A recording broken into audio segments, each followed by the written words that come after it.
नमस्कार। आज हम डिजी रीच लर्निंग के एक लेख के जरिए एप्पल की प्रोडक्ट स्ट्रैटेजी को थोड़ा गहराई से समझने की कोशिश कर रहे हैं। हाँ, और खास तौर पे ये देखेंगे कि एप्पल अपने इतने सारे प्रोडक्ट्स को मैनेज करने के लिए बीसीजी मैट्रिक्स का इस्तेमाल कैसे करता है। बिल्कुल। ये बिजनेस स्ट्रैटेजी और प्रोडक्ट लाइफ साइकिल समझने का मतलब काफी दिलचस्प तरीका लगता है।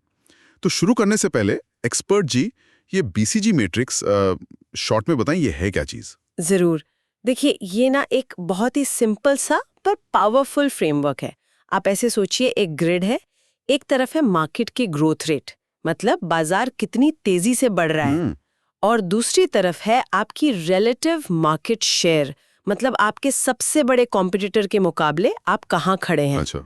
बस इन दो चीजों के बेसिस पर प्रोडक्ट्स को 4 कैटेगरीज में बांट देते हैं। 4 कैटेगरीज, हाँ, वो कौन कौन सी हैं, जरा बताएंगी? हाँ, तो पहली है स्टार्स। यहाँ मार्केट तेजी से बढ़ रहा है और आपकी हिस्सेदारी मतलब मार्केट शेयर भी मजबूत है। ठीक है, स्टार्स। फिर आते हैं कैश काउज।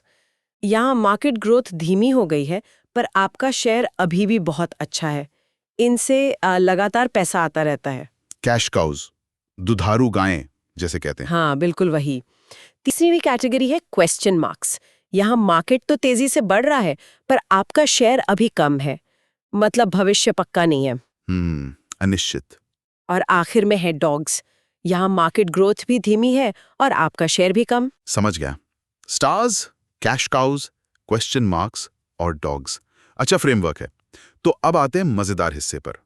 एप्पल के प्रोडक्ट्स, आईफोन से शुरू करते हैं। हाँ, ये तो मतलब पक्का स्टार ही होगा, है ना? पर आजकल इतना कंपटीशन है, क्या ये हमेशा स्टार रहेगा? ये सवाल भी है। बिल्कुल सही पकड़ा आपने। आईफोन, हाँ, फिलहाल तो एक क्लासिक स्टार है। स्मार्टफोन मार्केट अभी भी बढ़ रहा है, खासकर प्रीमियम वाला, और एप्पल का दबदबा है वहाँ। लेकिन आपका सवाल बहुत वैलिड है।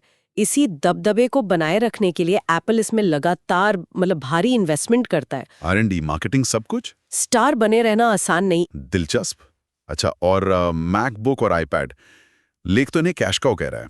ये पैसा तो खूब बनाते हैं, ये तो पता है, पर मैक ने तो हाल में काफी अच्छा परफॉर्म भी किया है। क्या उन्हें सिर्फ कैश काउ कहना सही है? देखिए, ये एक बहुत अच्छा पॉइंट है। कैश काउ का मतलब ये नहीं कि प्रोडक्ट इम्पोर्टेंट नहीं है या उसमें इनोवेशन बंद हो गया है। अच्छा। इसका मतलब है कि उस ओवरऑल मार्केट की जो ग्रोथ रेट है वो धीमे हो गई है पहले के मुकाबले।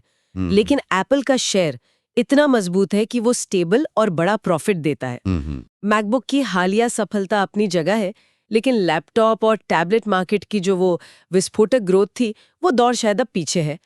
तो मैट्रिक्स के हिसाब से इनका मेन काम अभी भी कंपनी के लिए कैश जनरेट करना है। समझ गया। तो ये वो मजबूत बेस हैं जिनसे वो फिर नए एक्सपेरिमेंट्स को फंड करते हैं। एग्जैक्टली। जैसे कि एप्पल वॉच और एप्पल टीवी, ये कहाँ फिट होते हैं? ये थोड़े अलग लगते हैं मुझे। एकदम सही। इन्हें हम क्वेश्चन मार्क्स कह सकते हैं। वियरेबल्स और स्मार्ट होम डिवाइस का मार्केट तेजी से बढ़ रहा है, मतलब हाई ग्रोथ है। हाँ। लेकिन यहाँ कंपटीशन बहुत ज्यादा है और आईफोन जैसी लीडरशिप एप्पल के पास अभी नहीं है। तो एप्पल यहाँ आप कह सकती हैं सावधानी से इन्वेस्ट कर रहा है।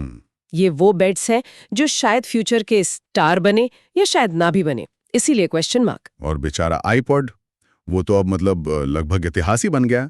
मुझे याद है मेरा पहला आईपॉड, क्या टाइम था। वो एक दौर था, लेकिन स्ट्रैटेजी के नजरिए से देखें तो आईपॉड अब डॉग कैटेगरी का परफेक्ट एग्जाम्पल है। सही। म्यूजिक स्ट्रीमिंग आ गए, स्मार्टफोन्स आ गए, तो उसकी जरूरत लगभग खत्म हो गई। मार्केट ग्रोथ भी नहीं, शेयर भी नहीं, तो एप्पल ने उसे धीरे धीरे बंद कर दिया। ये दिखाता है कि कंपनियां कैसे उन प्रोडक्ट से एग्जिट करती हैं जो अब फिट नहीं बैठते।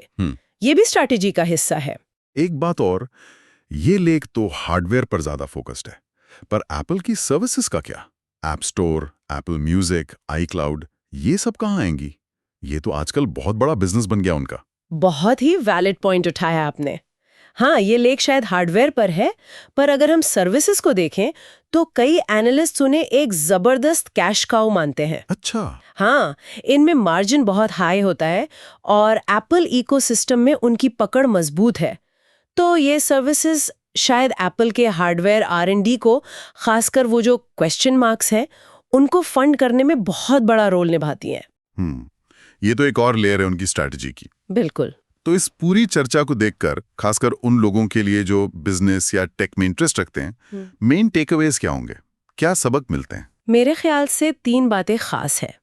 पहली, रिसोर्स एलोकेशन, मतलब पैसा कहाँ लगाना है, कहाँ मेंटेन करना है और कहाँ से निकलना है। ये मैट्रिक्स इसमें क्लैरिटी देता है। सही। दूसरी, प्रोडक्ट लाइफ साइकिल की अवेयरनेस, जैसे आईपॉड का केस देखा।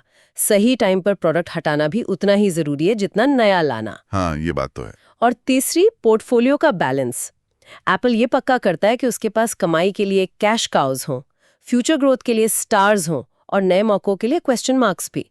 ये एक बैलेंसिंग एक्ट है जो चलता रहता है। तो कुल मिलाकर ये BCG मैट्रिक्स सिर्फ कोई किताबी थ्योरी नहीं है, बल्कि एप्पल जैसी बड़ी कंपनियों के लिए अपने इतने सारे प्रोडक्ट्स के बारे में सोचने और मुश्किल फैसले लेने का एक प्रैक्टिकल तरीका है। हाँ, बिल्कुल।